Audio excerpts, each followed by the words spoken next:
ডোনা গাঙ্গুলির নাচের স্কুলের মাইনে কত জানেন? অঙ্ক শুনলে চোখ উঠবে কপালে। সাধারণ ঘরের ছেলে মেয়েদের কি নাচ শেখা সম্ভব ডোনা গঙ্গোপাধ্যায়ের কাছে? ডোনার নাচের স্কুল দীক্ষা মঞ্জুরির খরচ সম্পর্কে অনেকেরই কিন্তু ধারণা নেই।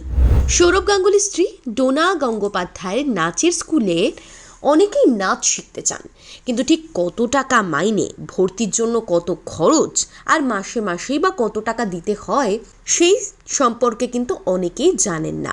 ডোনার নাচের স্কুল দীক্ষা মঞ্জুরিতে বাগদেবীর আরাধনায় মেতেছেন ডোনা গঙ্গোপাধ্যায়।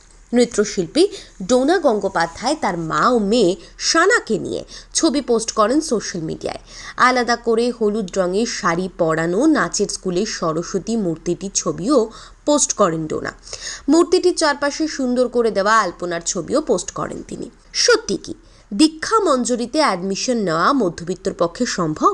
ডোনা গাঙ্গুলি ভারতের একজন প্রখ্যাত ওডিসি নৃত্যশিল্পী। তিনি ওডিসি নাচ শেখান তার স্কুলে। এবার জানা গেল তার নাচের স্কুল দীক্ষা মঞ্জুরির মাস মাইনে একেবারে কিন্তু মধ্যবিত্তের সাধ্যের মধ্যে। হ্যাঁ, কোনো বড় অঙ্কের টাকা খরচ করতে হয় না এই স্কুলে ভর্তি হতে গেলে। তাহলে এবার আপনাদের বলি, আপনারা যদি এখানে নাচ শিখতে চান তাহলে প্রতি মাসে কত টাকা খরচ করতে হবে? অফলাইন ক্লাসে ভর্তি হলে মাত্র 1000 টাকা দিতে হয়, আর প্রতি মাসে মাসে বেতন 600 টাকা মাত্র। জানা যায় দীর্ঘদিন স্কুলের মাইনে 600 টাকারও কম ছিল। বছর দুয়েক আগে সেই মাইনে কিছুটা বাড়ানো হয়। এক্ষেত্রে উল্লেখ করে দেব, এই নাচের স্কুলে একটি ব্যাচে সর্বাধিক 25 জন করে থাকে। প্রাইভেট ক্লাস ও বিদেশি ছাত্রছাত্রীদের জন্য কিন্তু বেতন কাঠামো আলাদা রয়েছে। তাই সাধারণ ঘরের ছেলেমেয়েরা চাইলেই ভর্তি হতে পারেন ডোনা গাঙ্গুলির নাচের স্কুলে। সরস্বতী পুজোর দিন ডোনা পরেছিলেন সাদা শাড়ি ব্লাউজ, তার মা স্বপ্না রায়ের গায়ে ছিল বাসন্তী রঙের চাদর, আর সানা পরেছিলেন সোনালী রঙের সালোয়ার কামিজ। ছবিটি পোস্ট করে ডোনা লেখেন, উইথ মা অ্যান্ড সানা।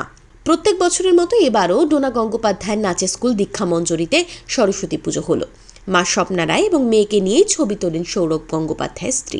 এখন বেশিরভাগ সময় সানা বিদেশেই থাকেন, তবে বর্তমানে তিনি বাড়িতে রয়েছেন।